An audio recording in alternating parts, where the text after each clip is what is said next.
Here are the best and worst legends Apex Legends Season 26 has to offer. Let's go. We start at the bottom of the barrel in D tier, and we do have Seer locking in this spot. I was kind of expecting some sort of meaningful or at least minimal change to Seer going into Season 26 due to the fact that he has been underperforming for so long, but that really didn't come in any substantial way. Ultimately, Seer does not bring enough to Apex right now that makes him worthwhile in the fast-paced action meta that we are in, with the pubs or even new wildcard mode. If we look at ranked Apex, Season 26 slows things down a little bit with the changes to the dropship placement and the limbs rewarding less RP, which does mean controller legends will provide much more effectiveness. My general seasonal legend ranking videos are not specific to pubs or ranked, but I will make note as we move forward to specific legends that can fare better in either mode. But for our Resident Wizard, I'd mostly look elsewhere unless you want a little shutdown capability with his tactical, which can be good against all those Bangalores and the Ashes out there, or if you do want to be a rat hunter with his passive tracking. Bumping up one tier to C, we have a few legends that are what I deem to be fair or okay. These legends aren't amazing, but they also are not unusable, and they might shine in one particular mode of Apex. A prime example of this is Octane. While Octane has had much worse in better days, I think he is an okay legend right now. He's the legend for you that if you have that need for speed feel, or if you just want to have a good time running around, running and gunning. Octane I think is pretty bad for ranked and not necessarily that useful in pubs when it does come to team play, but if you want a legend who can excel in Apex's new respawn mode wildcard, then he is absolutely usable here. I kind of want to see a buff to Octane, whether he gets his damage per stim reduced or maybe some sort of new ability into his kit to give him some life, and also this would help him compete with the other skirmishers who frankly outclass him in pretty much every possible way. Bloodhound is in a somewhat similar lane as Octane, where they are the OG legend, but they aren't really fitting what you need in Apex today. The Hound is still a really solid legend who can track enemies with passive, get intel via scanning mid-fight, or when you are approaching areas, and they have some solid aggressive playmaking capabilities with the ultimate. All in all though, other legends are just way better at bringing a lot more to the squad while achieving similar things, or just straight up more effective and useful. Rounding out the C tier is a little bit of a surprising one for me, and it is Gibraltar. I debated heavily between B and C, as Gibby can somewhat counter caustic gas, which is crazy prevalent right now in ranked at least. If you are solely a ranked warrior, I think Gibby can be even a soft A tier legend, but with the amount of Bangalores there are this season, all it takes is a bang smoke to counter his dome shield, which is a huge problem. Gibraltar is still one of the more useful legends for the ranked players out there. If you want to be what is Apex's resident tank, then this is a solid choice as well, but for the general game of Apex, Gibby is just not what you really need right now, and I'd argue any of the other support legends bring a lot more to the squad in terms of team usefulness. Again, if you are solely playing ranked, he's definitely someone to look at if you do want to counter caustic.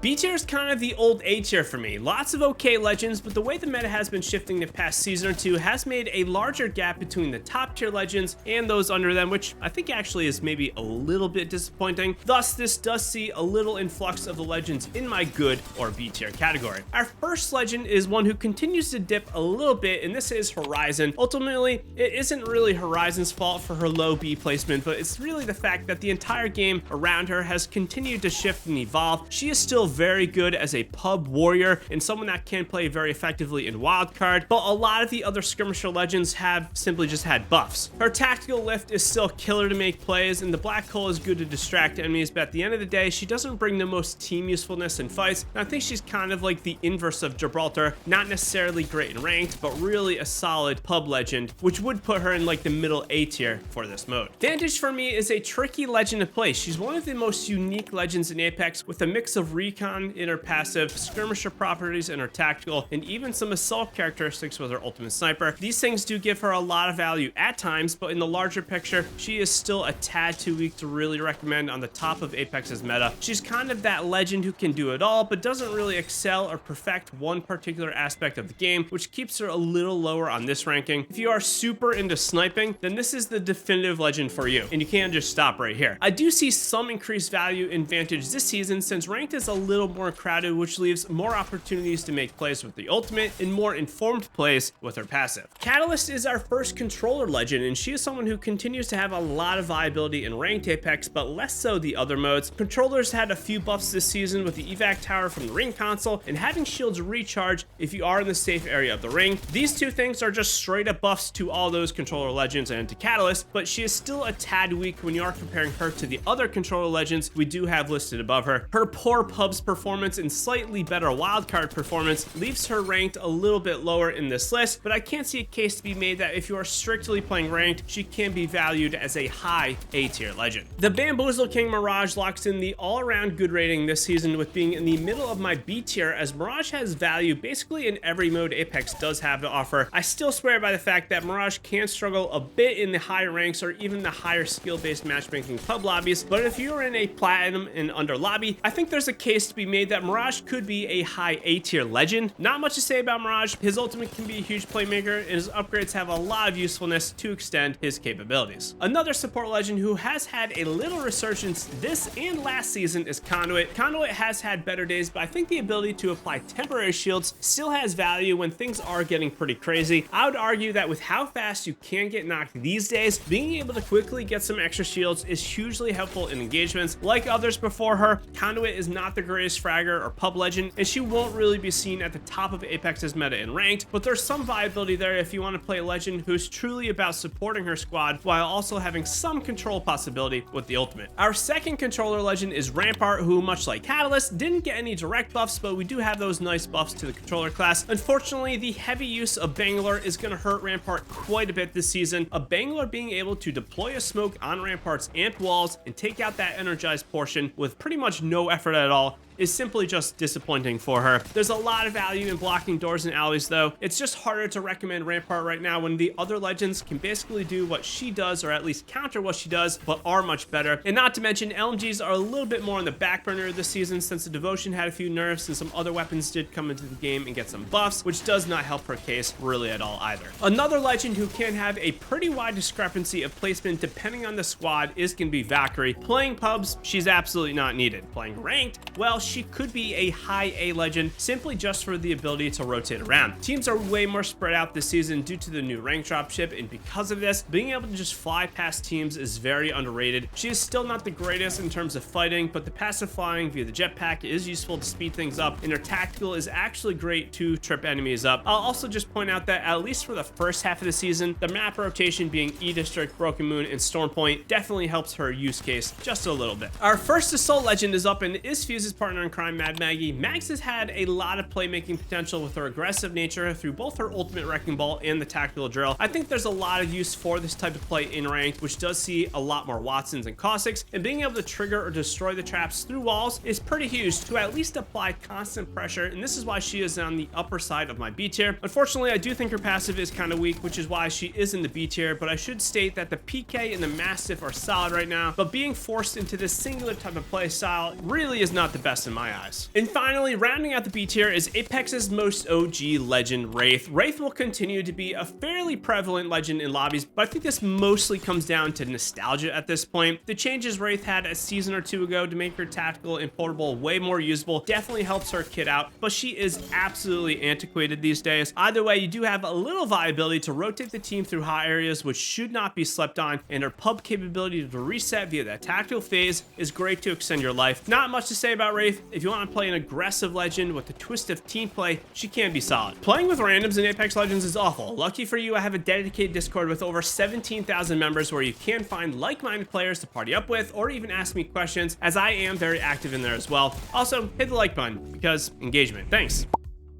The legends I deem to be amazing are those in A tier, and these are those that I think are very viable in basically all of Apex's modes. You really can't go wrong with any of these legends, and I would say that some of them are absolutely S tier legends if you are looking at one specific mode in a silo and not taking the entire game into account. Newcastle, for one, is a prime example of this reasoning, where I think Newcastle is a lower A tier legend for pubs, but if you are solely ranking, he's easily an S tier legend due to the power he can bring. In particularly this season, Newcastle's energized ultimate wall is a massive help to zap Bangalore smokes that you will be encountering all season long. Similarly, Caustic's gas grenade ultimate or his traps as well. Newcastle is one of those legends who is highly complex and not for everyone, but if you can master his kit, there's almost no legend in Apex that is more difficult to deal with due to just how much he can do. Revive and move teammates, keep them up via the tactical mobile shield, rotate the squad in open areas, leap to high ground with the ultimate, or slam on an enemy team with your castle wall to take an aggressive stance in the battle. Newcastle is great, do not sleep on him. A legend who is a little bit more well-rounded for either mode of Apex is going to be Loba. Our resident loot queen continues to have value in all aspects of Apex to either get more fights and improve in pubs or get more loot from safety and ranked. The only mode I see Loba faulting in is wildcard, where you really don't have that much to actually loot with the black market, but her tactical is still pretty decent in this mode to get away and reset the entire team. If you're struggling with your gun skill in Apex, I would argue that Loba is a really great pick because everyone likes to get more loot and you can still be useful to the team even if you don't have thumbs and you can't shoot your guns. Someone who has slipped a little bit for me this season but is still in a solid A position is going to be Pathfinder. Path is still the legend to use if you want to style on enemies and fling yourself across the map, and while his zipline is superb to rotate the squad, I don't know if it's really needed right now. His massive hitbox size makes him a walking refrigerator, and I think if he was slimmed up a little bit, he would be an easy A pick for me. Not much to say about Path right now. If you want some movement and you still want some team capabilities on rotations, then he is a good option. Crypto gets a solid A tier placement for me, which will surprise a lot of people, but I do have what I think are a few very valid reasons for his higher placement. I know some people are Crypto haters, but when it comes down to it, if you need to counter a Caustic or a Watson that is held up, or maybe even both of them, he's gonna be your guy. That being said, I give Crypto a lower B placement for the general game, but a high A, maybe even soft S tier placement if you are solely playing ranked Apex. Everything for Dripto still revolves around his tactical drone, which is a curse and a blessing, but if you want to play one of Apex's most useful and tactical legends, Crypto is really good right now. Scan enemies, hit survey beacons, EMP ratting teams, farm damage, and so on. If you want to run and gun and play aggressively, then yeah, you can completely skip him, but having a good Crypto on the team can be a really great asset as well. Back to the Assault Legends, Fuse is another legend who is in a solid spot right now. Unlike Crypto, I think Fuse is a little bit more well-rounded for the meta of Apex, which is pretty fast, and being able to tactical cluster gas traps or even use nades to disperse Bangalore smoke, I think gives Fuse a pretty big boost. Fuse for me has always been a little slept on, at least for the last year or two, and I would argue that there's even more of a case to use him right now. If you want to farm damage, create chaos, and continually poke enemies with damage, he is so good for this. Apex Legends' newest legend as of season 25, Sparrow, is another who I think is weirdly slept on. I can't remember if I ranked him in A or S last season, but I think the fact that he is still in the middle to the upper part of A tier shows how great Sparrow is. I also think that much like Fuse, Sparrow's ultimate is insanely good to counter more defensive legends that can be seen in some of the ranked lobbies. Sparrow's movement gives him a ton of pub playmaking capabilities, and if there is any part of Sparrow that I think is a bit underwhelming, it's actually his tactical, but even this can be broken if enemies aren't on top of their game, destroying it when it triggers. Sparrow in my eyes is the legend that is pretty much a well-rounded, well-balanced legend that most other legends should strive to be on the same plane as. Ballistic last season was actually next level insane, but luckily he did have a few nerfs that brought him a little bit more into a well-balanced state. I will also mention that I think he is a little slept on for the majority of players, as getting more combat effectiveness and being able to partly slow enemies TTK with the tactical is very good. This probably comes back to the fact that he was just so bad since his season 17 inception. A third weapon for a passive I think is less important on its own and honestly just not really needed, but the way it combos with his ultimate I think is very critical to understand its impact, and as a whole, Ballistic is amazing, just there are slightly better options right now. Our final A legend is so close to being an S tier legend in my eyes, and it is Watson. I think Watson is in a similar vein to a few of those before her, where if you are solely a ranked player, she is easily an S plus legend and a top 5 legend in all of Apex for this. I would argue that in the wildcard mode, where players are pushing you non-stop, having defenses can be insane to make quick plays and keep yourself and the squad alive. Watson is just not needed in pubs, so she's more of a high B tier legend for this, in my opinion, of course. I think Watson is one of those legends who does require an immense amount of skill and mechanical fluidity to really be able to use her with effectiveness, so if you are a lower skill player or if you are just trying to get better, I probably would stick with some of the other legends, but if you want to be an absolute menace and control the pace of fights, she can just be so satisfying to play. The legends who are on top, the best of the best, and those who really you can't go wrong with in any mode or skill level of Apex are those in S tier for me. However, I do want to mention that I am immensely grateful to now have a creator code you can use in the online Apex Legends store. If you use my code, which is just TimPro, I will be eternally grateful. All you have to do is go to this website on screen, click on the item you are purchasing, which can be Apex coins or even Battle Pass, and then use code TimPro at checkout. Again, thank you so much for those who have already used my code and for the support over the years to allow me to be one of the first Apex creators to get one of these. All right, the first legend up in S tier is going to be the new and improved Revenant, who saw huge buffs near the end of last season and no nerfs at the start of this season. If you are unaware, he is now an assault legend, and his pounce goes farther, is faster, and weapons come up quicker, making him more lethal to take a quick engagement. This speed makes Revenant one of the best fragging and straight up combat legends right now. Pair this up with the overshield ultimate and his passive climbing to truly make yourself one of the best legends to take a fight to an enemy regardless of where they are camped up. If you want a legend that can be used in both pubs and ranked, I think Revenant is a very well-rounded pick right now. He does slightly lack in team capability for ranked players, which may mean you will want to use one of the other legends we are going to talk about shortly if you are only playing ranked. One of those legends who does have a ton of team value is going to be the OG healer Lifeline. Lifeline is arguably the most approachable legend in Apex, who also provides the most value regardless of where you are at skill-wise. She's simple: heal the team with the tactical, protect the team with the ultimate, revive the team with the passive. I would argue that what doesn't get talked about enough is the fact that she has movement to fly around now and be a little bit more aggressive. Right now, if you need to run a support legend and you want the squad to be a little bit more well-rounded, she is going to be the easy choice. From here on, I would argue that our next four legends can be used interchangeably, and they are not necessarily better than one or the other. I typically try to rank the legends in order of what I think is least powerful to most powerful, but ultimately, I think it depends on how you're going to want to play. And the first right in the middle of S tier is going to be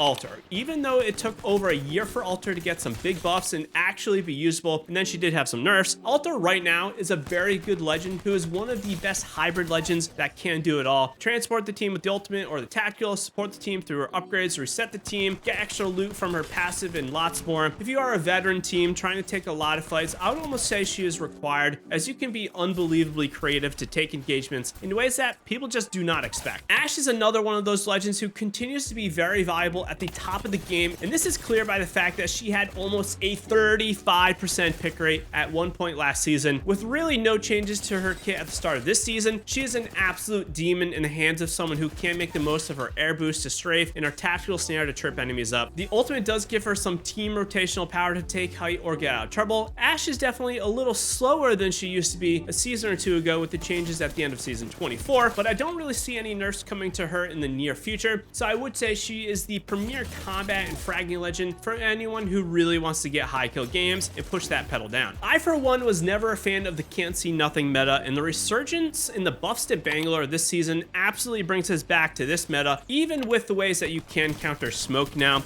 I fully expect some sort of nerf to her coming in the next week or two, but for now, Bangalore is a must-pick legend in Apex. Basically, if you don't have one on your squad, you're kind of throwing a little bit. Her electrified smoke being able to counter basically every ability in the game is so overtuned to the point where she is, again, just a requirement to have. Not to mention her smoke can just break doors now to help you get into buildings. Also, her passive double time and rolling thunder are still just as good as they ever have been to apply pressure and cross gaps. Bangalore is Apex's ultimate hybrid legend who can do everything, and a good bang will be able to outlast most enemies that she does go up against. I don't necessarily think Bangalore is better or worse than our next legend, but Caustic also had a ton of buffs this season to make him the best ranked legend in my eyes. What a time to be a Caustic main, going from D or C tier last season all the way up to the top of S tier this season. Now, since Bang is so prevalent though, there is a case to be made that Caustic should be a little bit lower, but the way his gas was buffed in the damage, the time it lasts, and his overall upgrades that were buffed and changed to the point that Caustic is one of the hardest legends in the game to get down right now. If you run something like Bangalore, Caustic, and maybe a Lifeline or even a Watson,